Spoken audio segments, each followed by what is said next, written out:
Hello and welcome to the Monday edition of Juicing the Numbers. I'm your host, Joshua Tracy. And I am Corwin Heller. Your host Corwin Heller. You count. Well, I am still just Corwin Heller, so I'm not saying anything incorrectly. I'm just leaving out some information for interpretation.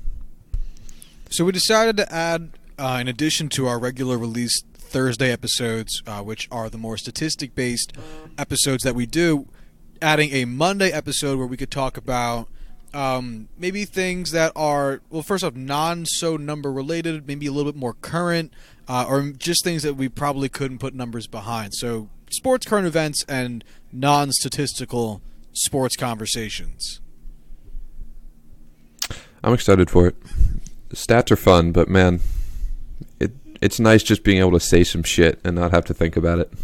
No, it really is. Like as much fun as I have with the other episodes, like I'll put like a lot of time into just making like the tables look nice. It's nice to just kind of talk sports for like a little bit. So anyway, today's episode is going to be about the recent changes and turnover in the NFL's head coaching situations. You want to start with the AFC East, you said? Yep, they're first on the list, so might as well. The Patriots fired Bill Belichick this offseason. I know, it was a huge shock to the community. In all seriousness, though, let's start with the New York Football Jets. Who'd they hire, Josh? Not our name. Yes, our local gangrene, both the illness and the team. They hired former Miami Dolphins head coach Adam Gase. Yeah, he's here now. That's a thing. Before I get into my opinion of it, I want to know, as a Jets fan, how you feel. I've actually warmed up to it a lot, I gotta say. For reference, we're recording this on January 19th, so Gase was hired, like a week ago, week and a half? Yeah, just about. He had his press conference like 3-4 days ago. Yeah. So when it first came out, I was quite upset. I think just because I hadn't seriously considered him as an option, I kind of assumed we were either going to go Mike McCarthy, the experienced guy that was available, or go like way younger or way less NFL experience with like a college coach of some kind, whether it was Cliff Kingsbury or whomever. I thought it was going to be Matt Rule, yeah. I was kind of thinking that would be the non-Cliff Kingsbury option after he got picked up by Arizona. So I really hadn't even considered Gase. I kind of thought they were bringing in Gase just so that they could hear what was going on with the Miami Dolphins, since it's in the division and that's not uncommon for football teams to do. Maybe have it be more of an offensive coordinator interview, even though he was coming in to interview for the head coach job. Or even just to see, for you to practice your own interview skills as the New York Jets to see what kind of people are doing. Because, I mean, if you really are only... I don't think a team, even if you know who you're going to hire, should only interview that person. I think you really need to interview multiple people just to hear what else is going on, current trends in offenses and defenses and head coachings, whatever. Just to hear what else is happening outside of the world of the candidate you want to hire. So that's kind of what I thought Gase was going to be. So I did not like it at first. After sitting on it for a while and hearing reasons as to why he was brought in and hearing kind of him talk a little bit about things, I'm way more on board with it. And I'm actually tentatively excited. I'm excited now that they've hired Greg Williams for defensive coordinator. Interesting. Yeah. I'm surprised that you're excited about Greg Williams, because I'm very excited about Greg Williams. Would have mixed feelings. I think he did a great job in Cleveland this year as interim head coach and as defensive coordinator. I don't really get how his defensive scheme fits with the Jets in any way. It's almost polar opposites. We're going to change our defense. We're obviously changing our defense, which I can't even say I'm against anymore because our defense has not really clicked much. So I'm cool with it. So for uninformed listeners, Greg Williams relies heavily on cornerbacks operating on their own on islands with a little bit of safety help. So will run heavy blitzes, bring a lot of pressure on the quarterback, and then kind of just put his cornerbacks and safeties out on their own on islands, which is pretty much the polar opposite of what the Jets have run. They signed some good cornerbacks last year, didn't really pan out, but their defensive line is pretty spectacular. So I wouldn't be surprised if he pushes to trade Leonard Williams, bring in another cornerback, and probably draft a cornerback in the first round. I'd be really surprised if literally any of those things happened. Really? Yeah. I'd be You want very to bet on it? I mean, no, because I don't gamble. At least, well, now I do, I guess. I made a FanDuel account. But I would be absolutely shocked if they did literally any of those things. So you don't think they're going to go corner in the first round? You don't think they're going to see if they could trade some defensive linemen? No. Okay, we'll see. Talk to us in late April, early May. April, yeah. I know my months. Anyway, let's move on. I'm cool with Adam Gase. Do you think this... So now Miami has an open position. They haven't filled it yet, right? Miami has not. Actually, they've technically said that they're going to bring in Brian Flores, who's the defensive coordinator of the Patriots. Oh, that's right. Yeah. But that can't officially get done until the Patriots lose this weekend. But we'll see how that goes. So, I feel kind of bad for whomever's going to assume the Dolphins' job, because the Dolphins have to rebuild. I mean, they have to. There's no other choice there with where they're at, and that's one of the reasons I'm also kind of forgiving of Gase going to the Jets, is that Miami job is going to suck. Their quarterback is bad. They have like one decent wide receiver. Their defense is okay in spots, but it's old in others, and like they need to tear down. There's just not one single area of that team that I would say you could build around. No. Like, they don't have a single cornerstone player. They don't have any franchise players. I love Minkah Fitzpatrick, but a rookie corner really isn't something you can build a team around. Cameron Wake, but he's getting old, and like you can't build a team around him now. Yeah. That's what I'm saying. Like, if you think of any good players that's not Minkah Fitzpatrick on the Dolphins, they're probably not going to be in the league long enough for you to put a good team around them anymore. You're better off trading them away to teams trying to compete in the short term, getting some capital, and moving on with your life. So I love me some Cameron Wake, but I just looked up his age. He's going to be turning 37 in like 2 weeks. Oh my God. Yeah, that's not great. I mean, great career, seems like a stand-up dude, but like, geez, you can't be like, we're gonna build a team around Cameron or build a defense around Cameron Wake. He's just too old. So, basically what I'm trying to say is, I don't think that whoever the Dolphins pick up as their head coach is going to make a lick of difference to that team. No, not at all. Not at all. This is essentially a full teardown. I mean, they have Minkah Fitzpatrick and Xavier Howard, who are two fantastic defensive backs, but the rest of the team is just, you could cut any one of them, and I don't think it would affect their team all that much. I do want to move on. Yes. But did you hear what Adam Gase had to say about why his roster management? No. Yeah, apparently he never asked for it. The Dolphins told him, we're going to give you control over the roster. And Adam Gase wasn't expecting it. He didn't want it. Never asked for it. And that's why he did so many weird things with the roster, because he didn't know what to do. Yeah, God damn. That's a great way to run a franchise. I know. And like, how... This is why the Dolphins fucking suck as an organization.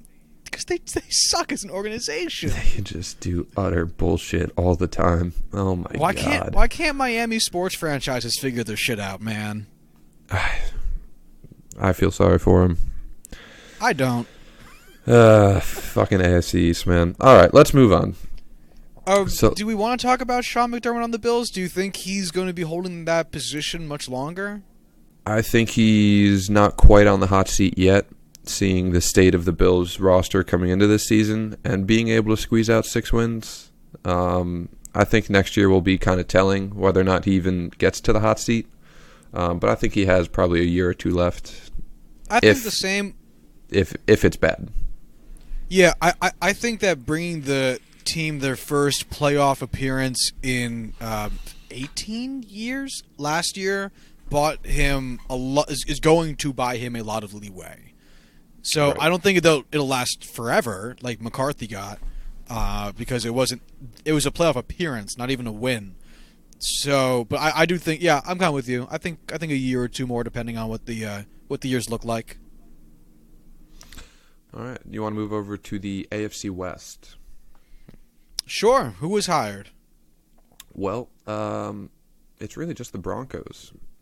So the Denver Broncos hired Vic Fangio, former defensive coordinator of the Chicago Bears, and he brought Ed Donatel with him as his defensive coordinator. They're still looking for an OC after the whole Gary Kubiak thing, but in all, I like Vic Fangio as their head coach. I like that they're moving back to a defensive focus. I think he's going to do just great things with Bradley Chubb and Von Miller. And, I mean, they're going to have to bring in a good OC to handle that whole QB offensive situation. So, what are your thoughts? No, I think this is a great move. I think they're doing what the Jets tried to do with bringing in Todd Bowles, but I think theirs will work out better.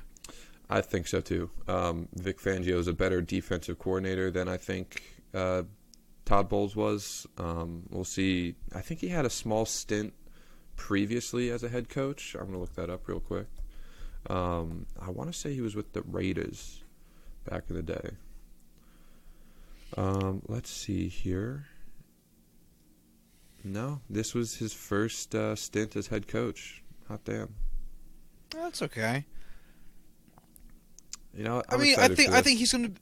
Regardless, I'm excited too because I think he's got a lot of good prospects on defense. I'm curious about how he's going to run that offense because it's not great. I'd say the Broncos are in a comparable but better spot than Miami. Oh, I think they're in a much better spot. I think that roster is significantly better. No, it is better, but I also say it's comparable in that a good number of their star players are older. There's more talent at every single position, but like they don't have a quarterback, they don't have wide receivers. See, I disagree there. I think they do have some promising young receivers. I mean, Emmanuel Sanders, I think he's done for. Established receivers. I'm not talking about potential. Gotcha, potential is all on paper. Gotcha. I always treat potential as on paper. Sucks what happened to Emmanuel. I know. I love him so much. He's my guy. I had him for 1 season in fantasy football, and he's been my favorite player on the Broncos ever since. I really hope that's not a career-ending Achilles injury, but face it, he's like 33 years old. I think it'll only be career-ending if he wants it to be. I definitely think that there's going to be a team out there somewhere, like the Saints when they picked up Des Bryant, even though he got hurt immediately afterwards. Someone's going to want a veteran presence at wide receiver sometime, somewhere in the league at some point. So, more power to you, Emmanuel. What do you make of Anthony Lynn's career with the Chargers so far? Year 2. I think he has some pretty strong resume stuffer so far. I mean, this is his 2nd year, and he's already turned that defense around. Their offense is clicking on all cylinders. I think they're staying healthy. Yeah, like that's the biggest thing for the Chargers. I mean, that's been their Achilles heel for so long. I'm actually a huge fan of Anthony Lynn right now. I like what he's been doing. I fucking love Anthony Lynn. I don't think there's really any point talking about John Gruden just because he still has 9 years on that contract and hasn't really done anything worth talking about as of right now. I think he's done some things that are worthy of talking about. Nothing good, though. I actually don't, only because it's the first year of his teardown, and so what are you going to say other than he made the team worse, but he clearly intended on doing that, so... Yeah. It's nothing creative to say. I mean, But go ahead. but what I wanted to briefly go over is Andy Reid. Okay. Because he's been a head coach for over 20 years now. Do you think there's a chance of him retiring if the Chiefs were to win the Super Bowl this year? No. I think he's going to stay in Kansas City for quite a bit more while. I don't think that's a saying, quite a bit more while, but whatever, we'll roll with it. I think he finally has the team that he's always wanted to build around. I'm very excited to see him stick with them for another 4 or 5 years at least. How old is Reid at this point? Oh, he's probably 65. That's what I'm saying. Early He's kind of up there. He's accomplished a lot in terms of regular season success.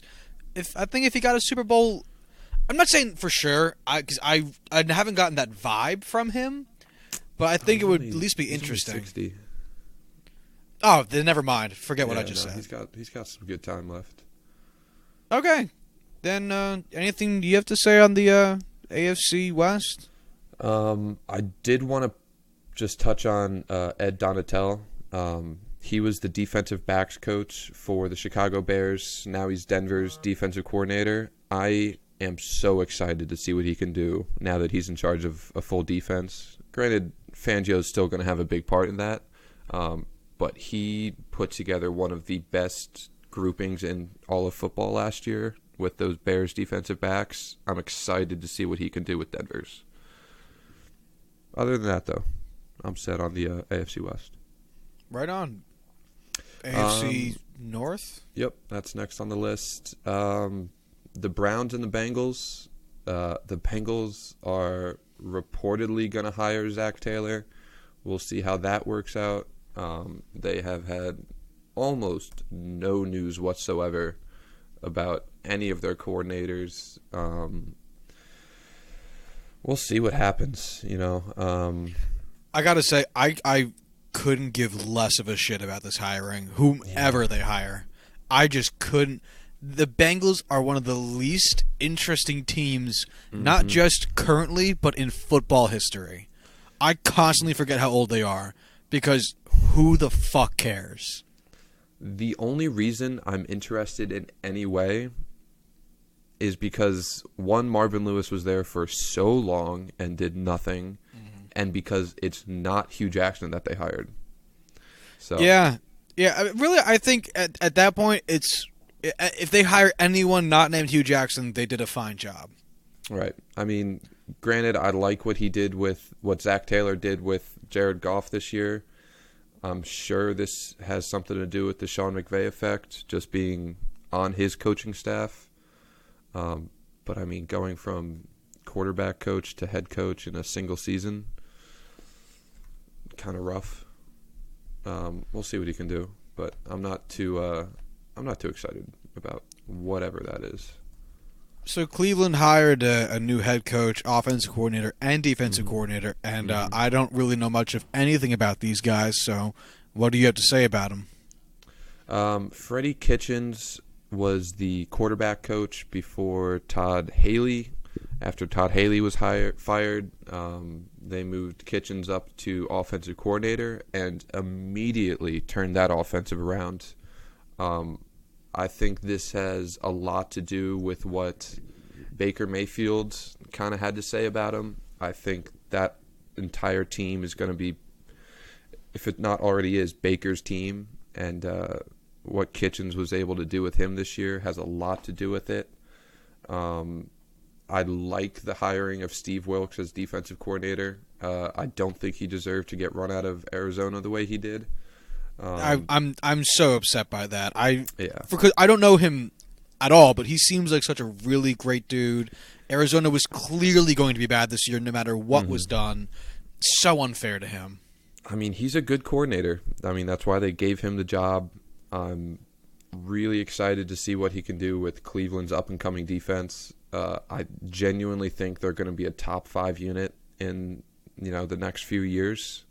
And then they hired Todd Monken as the offensive coordinator, who was the offensive coordinator of the Tampa Bay Bucks this year. And being able to do what they did with the passing game with Ryan Fitzpatrick and Jameis Winston, and without any running backs whatsoever, I think that's going to be a great fit. Kitchens has already said he's going to be the one calling plays instead of Monken, but having a guy like Todd motherfucking Monken on the coaching staff I still think that's going to do a lot for Cleveland and Baker. So I just got an update like an hour or two ago that said that John Harbaugh got an extension, so I don't think there's really anything to talk about there other than Harbaugh is a good coach and the Ravens acknowledge that. Mike Tomlin and the Steelers, though. What do you think is going to happen with the Steelers, if anything? I think that if we have another year like we had this year, I think the coordinators are going to get flushed. I mean, Keith Butler should have gotten flushed this year. There's no reason for him to still be around. Randy Fincher, he's not my favorite coordinator in the league. He did okay the second half of the year once he got in his groove and knew what he wanted to do. I don't think Tomlin's going anywhere anytime soon. It's going to have to be a just cataclysmic collapse by the Steelers for him to really be seriously on the hot seat. Speaking as a fan, though, since you are a Steelers fan, where are you at with Tomlin? This was kind of... I think we're teetering on the edge of this being the final straw. Not anything to do with coaching, but strictly the way he handles the team and how he allows the Steelers locker room to develop into what it has this year. He's never been one to have a lot of locker room control. He's kind of been a player's coach, let them do their thing. He's just the cool uncle who runs the plays and all that. But it's turned into a cancer. I just don't know. I think we might be better off just clearing house and bringing in a whole new group. We clearly didn't do that, so we'll see if he has one more year left to kind of piece this together. Yeah, I can't help but think Tomlin's kind of done. At least I would think if I was a Steelers fan, I would want him to be out. Just because I actually think he's underperformed as a coach thus far. I mean, and that's weird to say because I know that the Steelers' records have always been so good. Mm-hmm. But when was the last time that they? All right, so they won one Super Bowl under Tomlin, or two? They've been to two. They've won one. All right, they lost the other one to was that Green Bay? Yes. Yeah. And the first one they won, wasn't that like 2 years into his career there? That was his second season. Yeah. So basically the team he inherited? Pretty much, exactly, yeah. That's kind of what I'm getting at here. I don't think he's a bad coach. He seems like a good dude, but he's never been able to really, I guess, get over that hump with what is one of the most talented teams throughout his entire tenure here.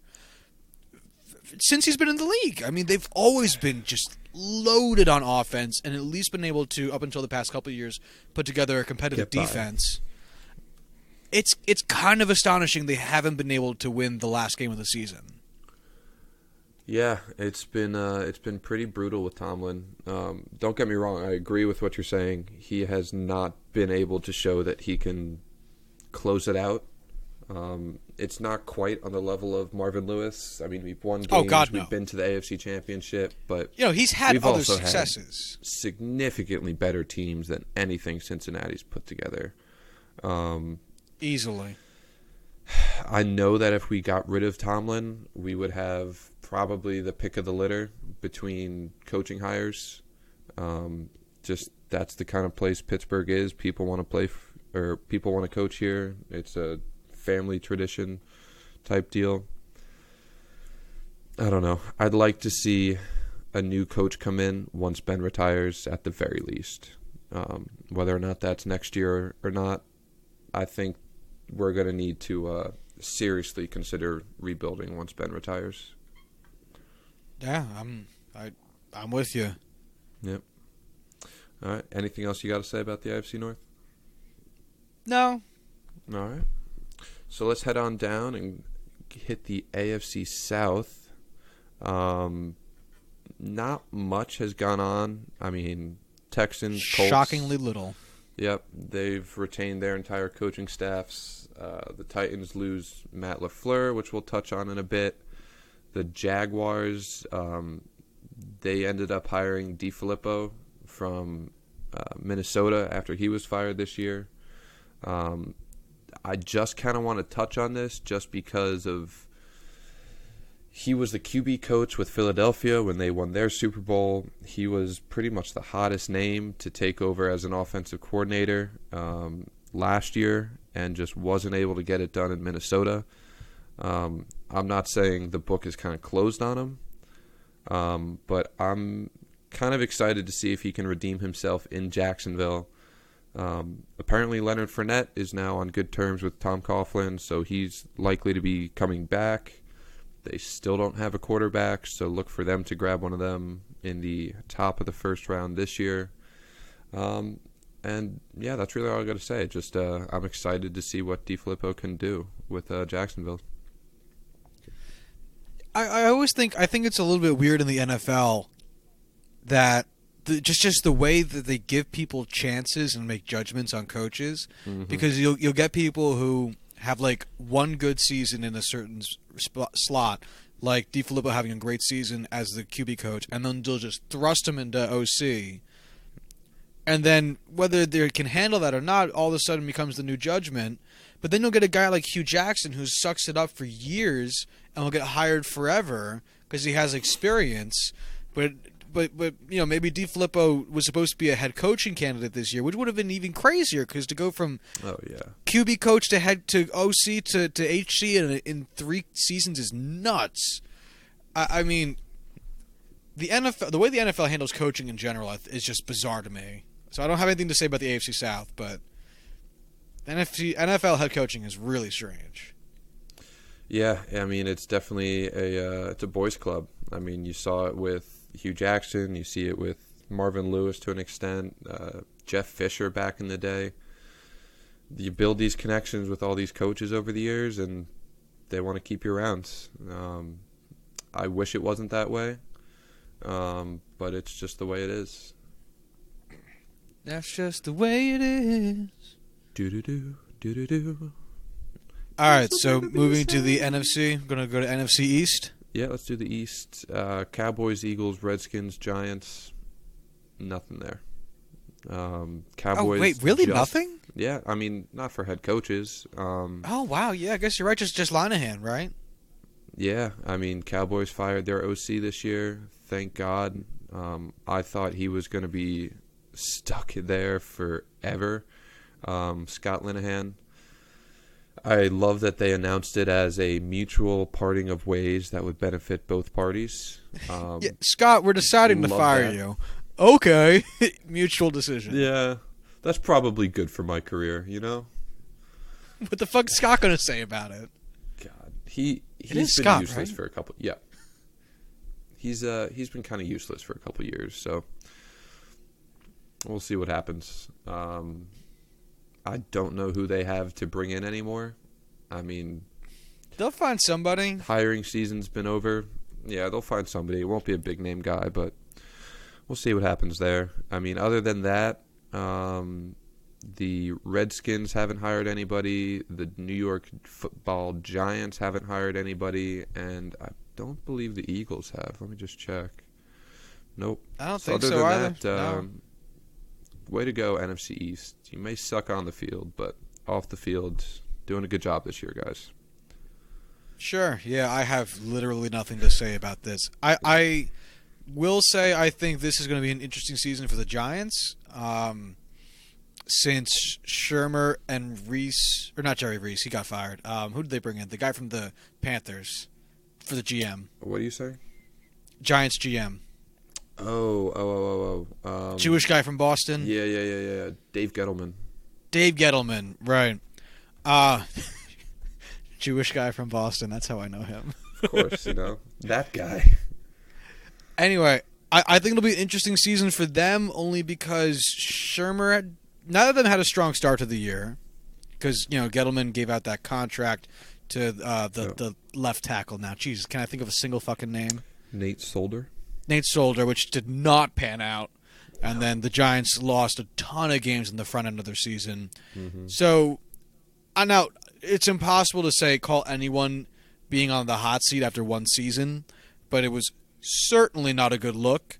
And everyone, at least in this market, had been saying how they think that the Maras probably told them, you got to try this year to make the playoffs. And they said, fuck, okay. And then it went as expected. So it'll be an interesting season to see what the Giants do this year. Because if they don't do well, I have to anticipate them tearing down the roster after Eli's contract is up. Mm-hmm. So that could be interesting. But yeah, outside of that, there's nothing to say about the NFC East. Man, I mean, I know their defense has some holes, but if they said they want to stick with Eli another year, if they don't draft a quarterback in the top 6 picks, I think they're the 6th pick, God, like that team is just, you're wasting away. You're just, honestly, your best offensive talent that you've had in years. I'd love it if they traded up with us so we could trade back. Oh, yeah, definitely. What's next on your list there, buddy? Next is the NFC West, but I want to jump to the NFC North so that we could save the Cardinals for a little bit later, just because I have a lot that I'm going to want to talk about it. So the NFC North, Chicago Bears lost Vic Fangio. They lost their boy Ed Donatel. They brought in Chuck Pagano as their defensive coordinator, which I really like. Which I think is interesting. Yeah, Chuck's a great guy. I have talked to some people about it, and I've heard people talk about him, and no one has ever said anything negative about Chuck Pagano. I genuinely think that. As a person... Yeah, no, he's a great dude. His head coaching tenure was miserable, to say the least, but he's a great dude. Great. Oh, yeah. I think he's going to do a lot better as defensive coordinator with what Chicago has on defense than he ever did as head coach of the Colts, so I'm excited for that. The Vikings, the Minnesota Vikings. So they ended up keeping Kevin Stefanski as their offensive coordinator after replacing John DeFilippo. I honestly don't know much about him. It kind of is what it is. We'll see what he can do if he can fix that offense with Kirk Cousins, who is not better than Joe Montana, for future episodes. Detroit Lions, again, didn't do much. They still haven't hired an offensive coordinator. I know there's been a couple rumors floating around, but I don't think anything's going to really fix that. I know Matt Patricia said he wants to focus on a run-heavy offensive coordinator to try and even out that offense, but we'll see. The big news comes with the Green Bay Packers, who hired Tennessee Titans offensive coordinator Matt LaFleur and Nathaniel Hackett as their offensive coordinator. This one kind of came out of nowhere. This is very puzzling to me. I have no idea where this came from. Like I said with Pittsburgh earlier, Green Bay is a very tradition-oriented team. It's got a rich history. They probably could have hired almost anyone they wanted to. I mean, and they have Aaron Rodgers, not to forget. Yeah, he really hasn't even been discussed as a head coaching candidate after what he's done in Tennessee. I mean, he was probably 1 year away from being on the hot seat of being fired. So I was about to say, Tennessee hasn't exactly had a great offense. I mean, you couldn't even say, because Mariota hasn't progressed the way people thought. Not that he's bad, but he hasn't been hurt so much. Right. The run game's been present at times and spotty at others. The wide receiver game hasn't been great there. I mean, you could say it's all talent, but at the same time, it hasn't been impressive. I'll put it that way. No, and it feels so weird to have the leader of a unit that's been just mediocre, I guess. Yeah. Not bad, to advance to a head coaching position out of the blue. It's just very strange. I don't get it. I mean, I'm not saying it's not going to work out because Aaron Rodgers is a great quarterback, and sometimes a change of scenery is just whatever. but it definitely doesn't seem to have a nice flow to it on paper. I mean, he was the offensive coordinator of the Rams before coming to the Titans last year, so he has that, Sean McVay connection that everyone's been talking a lot about lately. They had a fantastic offense in 2017, the Rams. I don't know.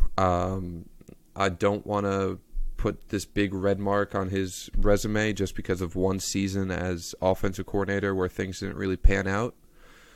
But we'll see, I mean, he has the talent on offense to get things done, and we'll see if they can bring the Packers back to the playoffs, as weird as it seems to say.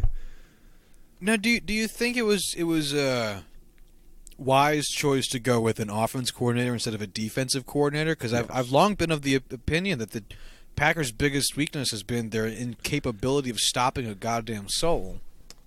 They've actually improved quite a bit this year. They drafted 2 big corners last year, Josh Jackson in the second round out of Iowa, and the Louisville corner in the first round last year, Zaire Alexander, and both of them have been fantastic this year.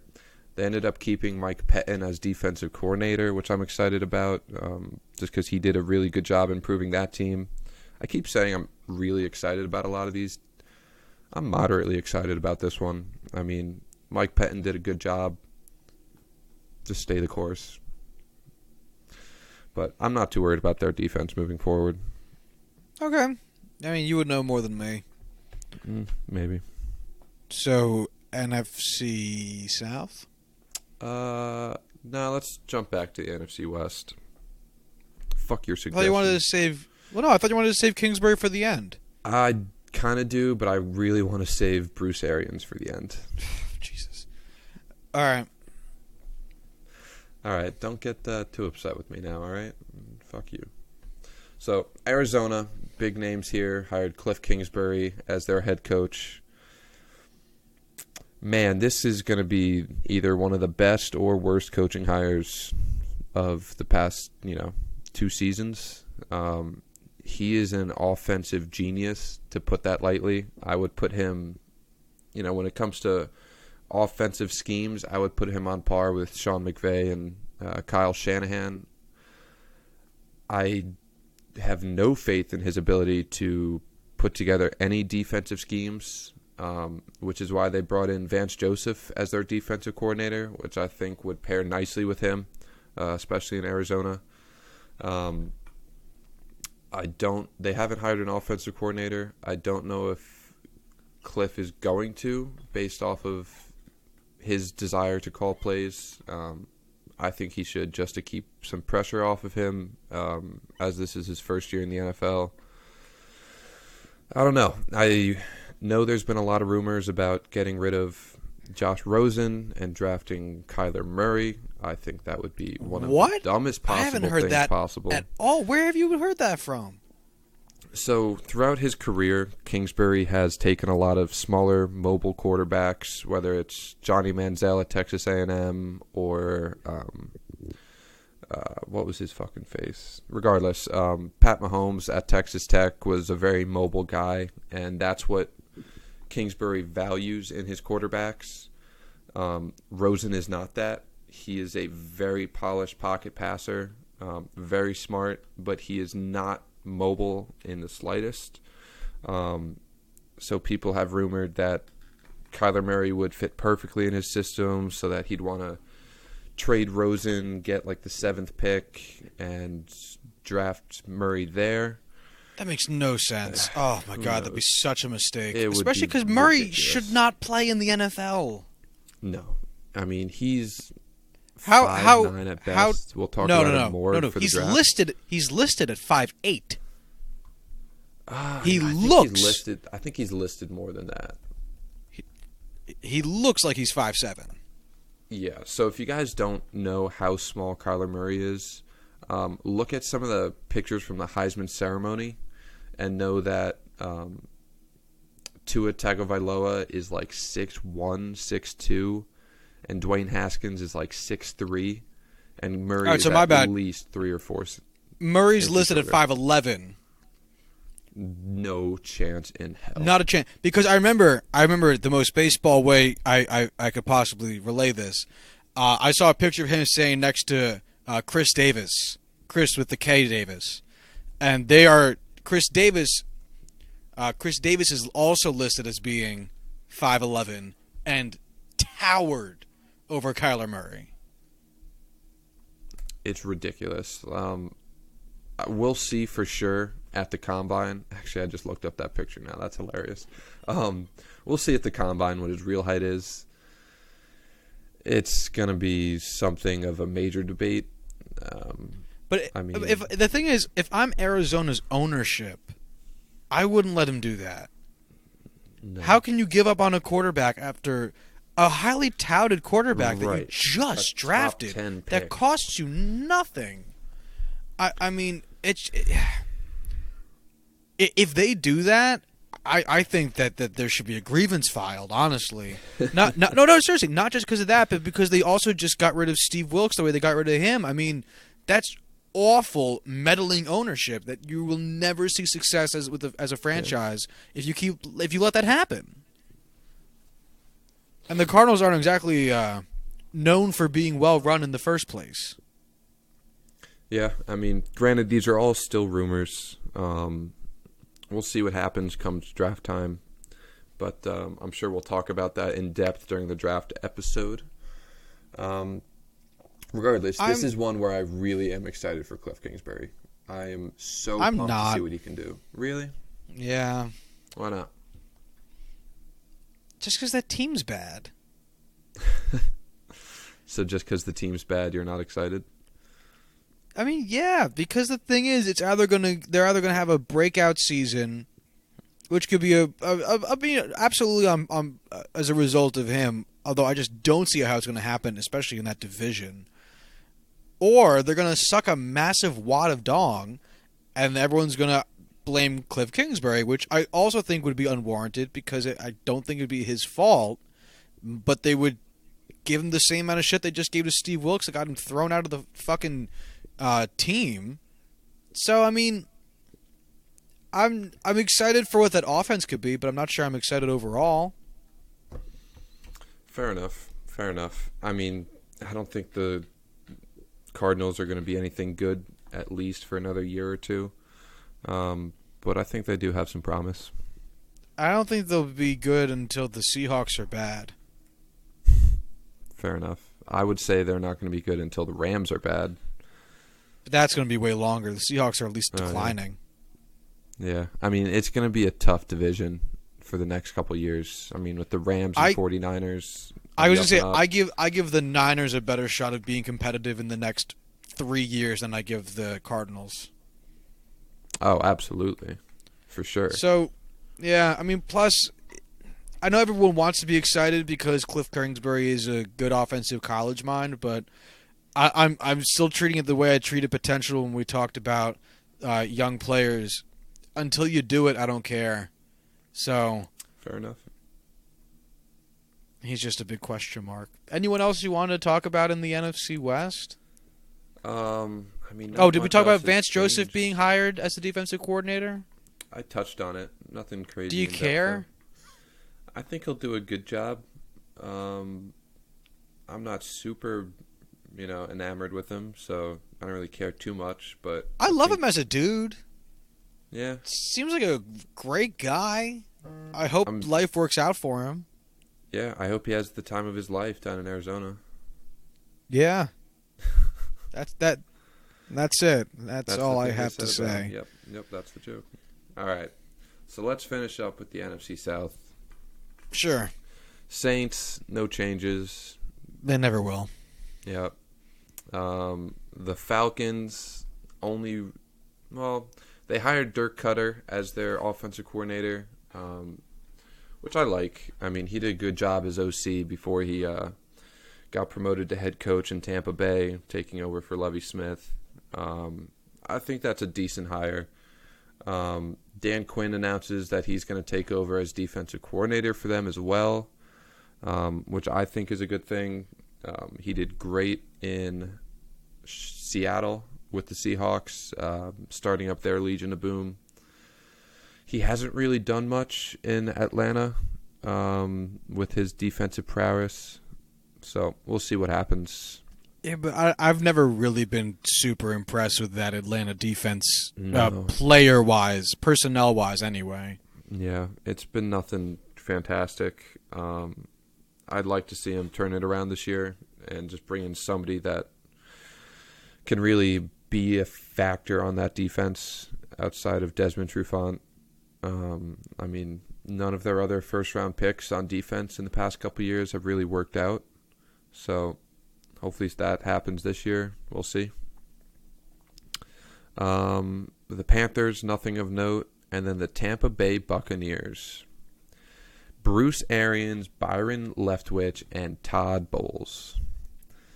I love Bruce Arians. He is far and away my favorite coach in the NFL. I think he is going to do wonders for this Tampa Bay team. I love the Todd Bowles hire. I know he would just... I know that Bruce Arians would run through a wall for Byron Leftwich. He thinks the world of him. He's kind of grooming him to take over once Bruce retires. So I really don't have any complaints there. I think this is a tremendous coaching staff that Tampa Bay put together. Immediate improvement on all fronts. What are your thoughts? Yeah, I think you hit the nail on the head pretty much. I know I've seen a lot of Todd Bowles in the last few years, and while his head coaching is lacking, I still think he's got more than enough room to be a very, very good defensive coordinator. I think he's best suited to being with Bruce Arians because I'm not going to sit here and say Todd was like a player's coach, but I think his calm, reserved manner is definitely well suited to be with Bruce Arians' much more big personality.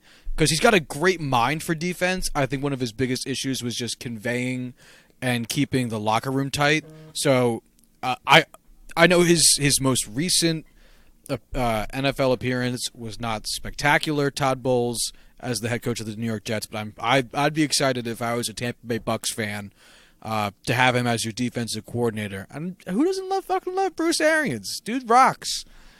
He's old and he has health. Baby. He has health issues, but yeah, go Bruce. That's all I have. Yeah. I mean, I could go in deeper on Bruce Arians, but I think nobody would care if I talk about him for the next 15 minutes. So I'm going to kind of refrain myself. Overall, is there anything you want to bring up? Riverboat Ron. Ron Rivera. How much longer do you think that... Well, that's what I'm asking you. How much longer do you think he's going to be there for? Man, I kind of get the feeling this is the last year. I don't know. I mean... I have nothing to base that off of. Just him. A feeling. Like, I like him as a coach. I have nothing against him. But, sometimes teams just kind of need a change of scenery. Well, that's why. You need to have continued success as a head coach. Otherwise, it's time to move on. And I just kind of feel that that's where it's at with Carolina right now. They've had one spectacular season, and then a few good seasons and a few bad seasons. They've never been tragically awful. Outside of that 15-1 season where they lost the Super Bowl, they've never their good seasons have been good, but he's just kind of been there, I think if Cam Newton plays this season, I think that would be true. If he does sit out, which has been rumored, I don't think you can really blame that on Ron Rivera. That's actually probably some news that we could talk about. The fact I was going to say, I don't know this. So David Tepper, owner of the Panthers, came out this week and said that Cam Newton may sit out all of 2019 to recover from the shoulder injury that has been bothering him. He was saying that it essentially is a similar situation to what Andrew Luck went through, and he just needs a lot more time to come back than usual. So they're not going to shut the door on the idea that he could sit out this year. Jesus, that's awful. Yeah. So Christian Well, McCaffrey could not that carry was- that team without Cam Newton. If that's the case, though, I actually be more convinced of them moving on from Ron Rivera after Really? next season. Yeah. I mean, just the way the Colts did with Andrew Luck. I mean, we're talking the same thing here. Yeah, I don't know. I feel like Rivera has a much longer history of success than anything Chuck Pagano had. Like, Well, Chuck Pagano's history was cancer. Literal cancer. That's what kept him on that team. yeah, but he was on the hot seat before he got cancer. No, but what I'm saying is he kept his job for so long because everyone just felt so bad. Right, but Ron Rivera has a much longer history of success, and this is only the beginning of him being on the hot seat. It's not like they kept Ron Rivera around for a while, even though they didn't really want to, like they did with Chuck Pagano. This is the first year in Panthers history they had back-to-back winning seasons. Wasn't that last year? No.